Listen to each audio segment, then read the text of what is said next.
গত 53 বছর আমাদেরকে যারা যারা এই গণতন্ত্র নাম দিয়ে একটা ট্যাবলেট খাওয়াইছে, আমার প্রশ্ন, বিশেষ করে বাংলাদেশে দুইটা দলে ক্ষমতায় আসছে, আওয়ামী লীগ বিএনপি।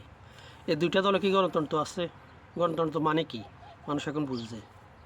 গণতন্ত্র তাদের দলের মধ্যে আছে। তারা যে দেশে গণতন্ত্র প্রতিষ্ঠা করবে তাদের দলের মধ্যে গণতন্ত্র আছে।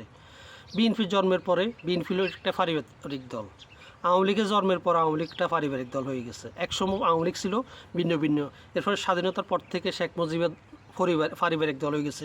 শেখ মুজিবের পরে শেখ মুজিবের মেয়ে, শেখ মুজিবের মেয়ের পরে এখন আইসে জয়, মানে পোস্টারে কাজের ছবি থাকে। ওই দলে কি যোগ্য আরও কেউ নেই?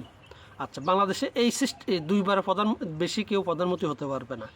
এই কানুন কেউ করতে পারেন না, আইন যে কোনো দলের চেয়ারপারসন বা মহাসচিব দুইবারের বেশি থাকতে পারবে না, একই ব্যক্তি একাধিক পদে থাকতে পারবে না। পারেন না কেন করতে?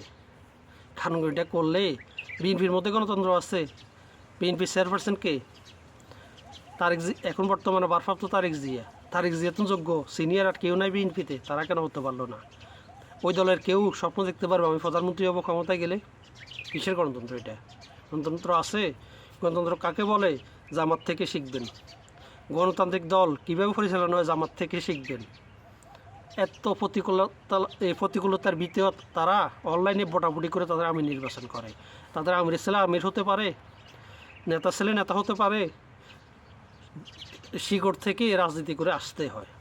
গণতন্ত্র কাকে বলে? জামাত থেকে শিখবেন।